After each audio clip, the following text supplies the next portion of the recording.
we were staying the night at my uncle's house. It was a new house, so we were happy for him. At about 9 a.m., we know, but my father did not show up. That's when he usually shows up. And at 10, there was a curfew, so nobody could wander the streets or come and go. So we were nervous. We were a little anxious about where he was. So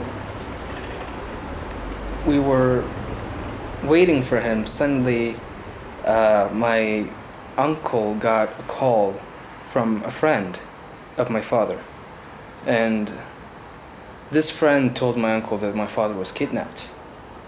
So this was a shockwave to all of us. Now, I was young. I was about 7 at the time, maybe 6. I did not feel the full impact of my father being kidnapped. I didn't feel it in the same way that my sister and my older brother and my mother did. So 8 days my father was still kidnapped. And on that day that he was kidnapped, we got a phone call from the kidnappers, and they said, pick him up at the morgue. And literally they said, جيبوه من الطب العدلي. And at that point we had lost hope. But next morning, it was about 10 a.m. We were all awake, and for some reason there was this good vibe in the house. My uncle, who was a comedian, came the night before and made us all laugh. And my mother, who at the time was somewhat mourning my father, despite this, my uncle somehow made her laugh. And it was a great night. And in the morning, there were good vibes, but every time you feel happy or you smile, you remember what has happened. At about 10 a.m., the door was knocked. Everybody was asleep. It was just the kids who were awake. And the door was knocked very hard. It was a steel door. My uncle's wife went outside to open the door, and it was my father. He had a very thick beard. He was very skinny, and I didn't want to speak to him at first for some reason. I remember this, but I don't understand it. I don't understand how I felt about it. I looked at him, and I was somewhat upset that, I was angry at him for some reason. I honestly do not understand why. But then I reclused, and then after a while he came to me and he started crying and he hugged me. And he said, "Barhumi rajat," which is, Ibrahim, I'm back.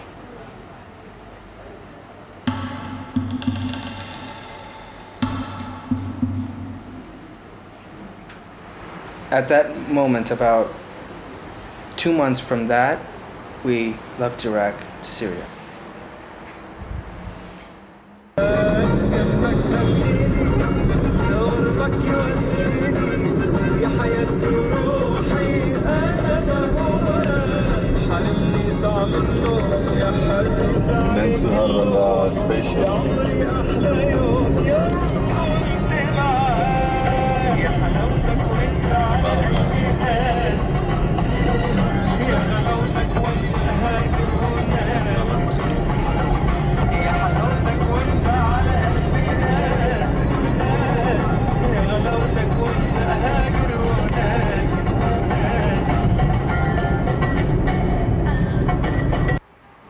Do you have a hero or a heroine?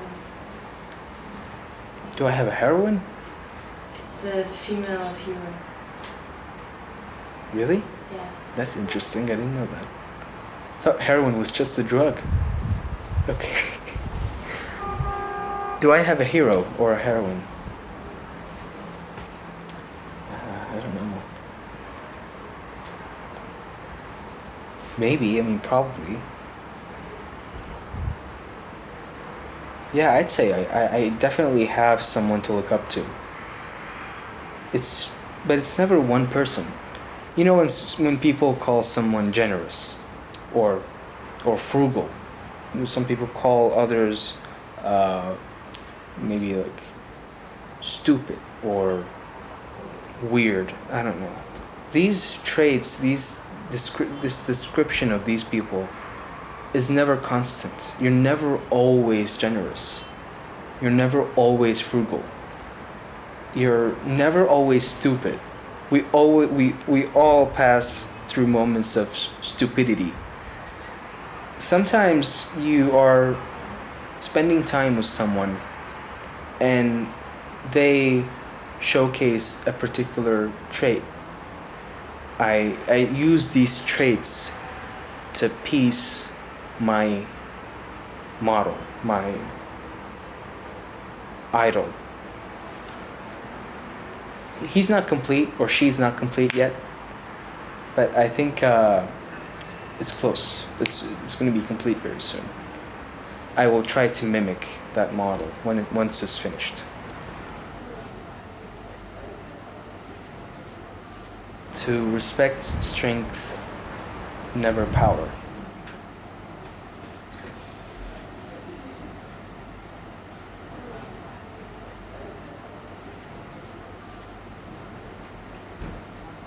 At the time, Iraq was a war zone, and if somebody wants to go on a vacation, they would go to Syria.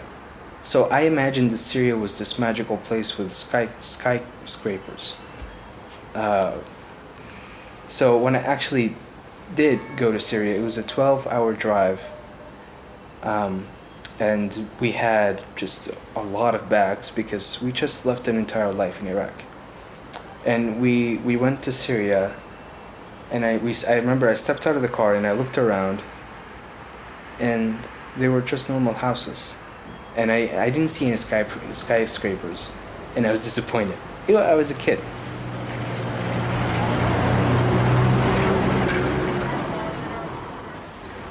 Home is always good, even if it's not. I mean, I know some of my friends who left Mosul because of ISIS, and their parents always want to go back to Mosul, even though at that time it still had ISIS. And sometimes I wonder, why would you go back? I asked my friend, I go, why do your parents want to go back to Mosul, where there are terrorists still there? And he goes, they don't care about the terrorists, they just want to go back to their house. And sometimes it really makes me think that home is a never-ending existence, and sometimes people will do whatever they can to get there. A refugee is a person with no home, but that isn't always the case. I have a home, I have a country, and it's relatively okay to go back, in Baghdad at least. But we sold everything we have. We sold our house. My father sold his shop, and there's really nothing to go back for. So I know that now we live in this life of disdain, but my mother really wants to go back, but my father, she and my father still at the same time agree that we have nothing to go back to. So I would say that a refugee has nothing waiting for them at home.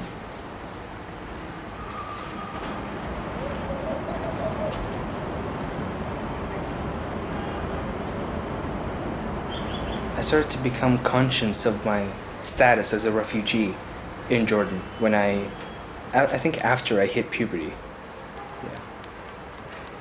Do you remember a specific situation? Can you describe how that consciousness came?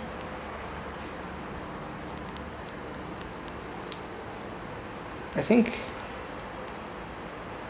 poverty because when we first came here, we didn't have anything. We spent all our money. Jordan's very expensive. And when we rented out a house, it was empty, and we didn't have any furniture. So it was Ramadan at the time, and it was really hot. And Jordan is a completely different place than Syria. When it comes to traditions, what people wear, and everything was different. My father could not work, and we didn't have work at the time, and the money was running out very quickly. We were never in this position. In Syria, my father worked, and if you worked, that's fine. It was allowed, and our life was good in Syria. But once we came here, everything just depreciated. So I remember one time.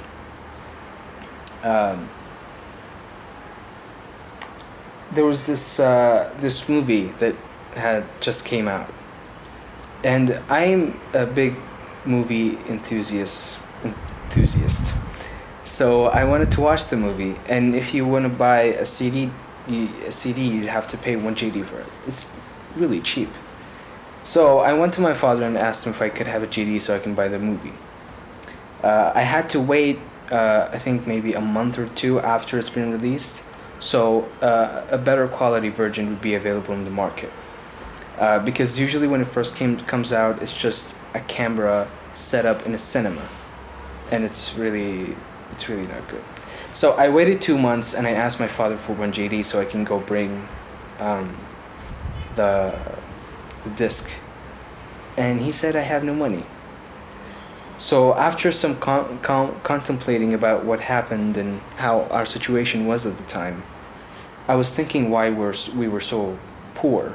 I never thought of us being in that status, but we were.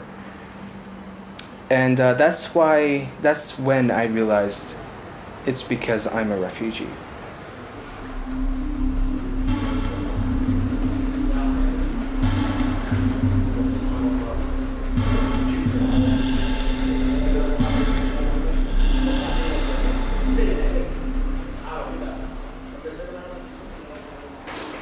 War is the death of truth. The first victim of war is truth. At least for us. War started, and the cause, the excuse, was to overthrow a tyrant. But then, as it progressed, it turned the country against itself. And they took down the tyrant, but there was no plan for an aftermath.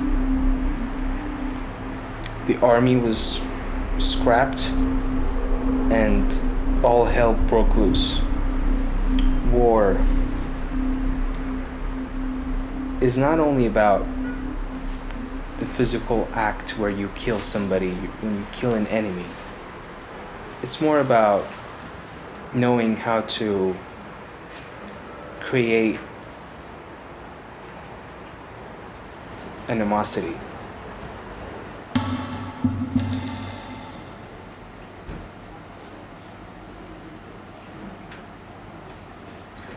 It would be really interesting to go back to our garden in Iraq.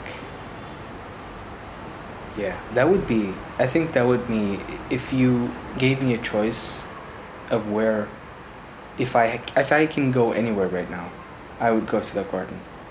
I would probably be disappointed because it's not being taken care of.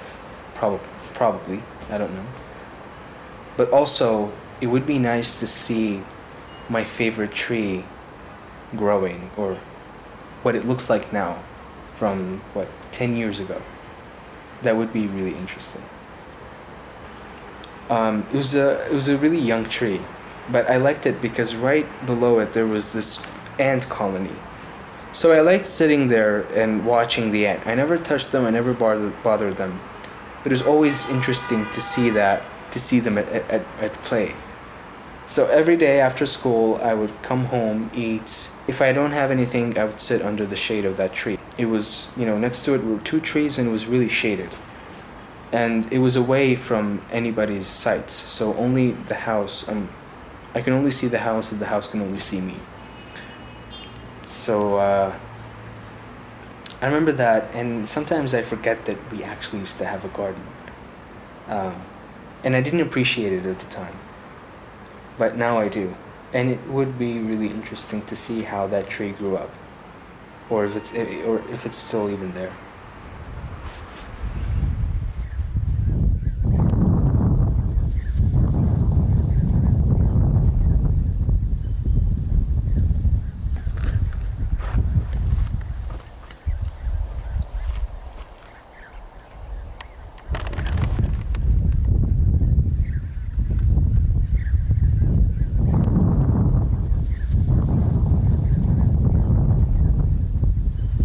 At our area, I remember um,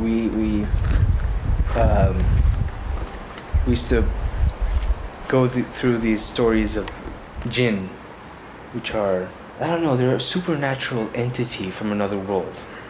They're mentioned in the Quran. I believe in them, and they're like us. They eat and they sleep. Uh, they they have sex. They do everything, the same that we do. They sleep, everything. So one day I was coming home from my friend's house, and it was nighttime, and I was walking towards my house, and I saw a shadow walking on the floor. So at first I was really scared, but then when I realized that it wasn't walking towards me, I was intrigued. It was just walking. I can see its shadow walking, and it was kind of shaking. It was this really weird experience. But at that moment, something clicked in me, and I decided to run for the house. Jinn do not hurt us, but they can. They usually don't. So it's better when they show respect, we show respect in the same way, and to not be afraid of them.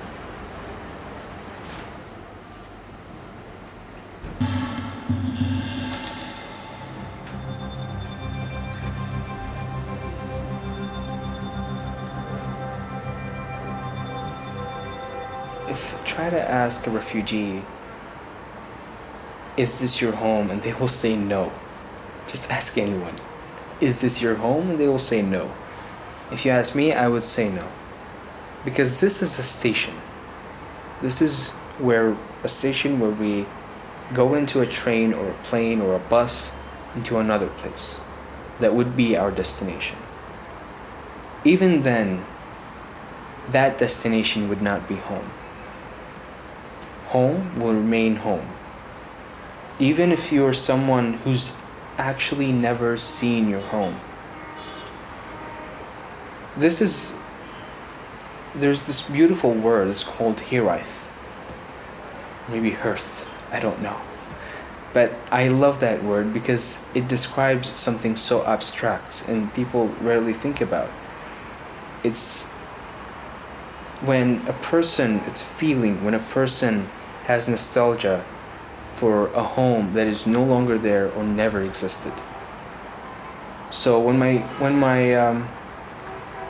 father tells me, or my grandfather tells me of his homeland and where we originated from, but I've never actually seen this land, I will still consider it to be my home, and will always have that idea, the ideal life would be in that home. So I guess, in a way, a good life goal would be to find home.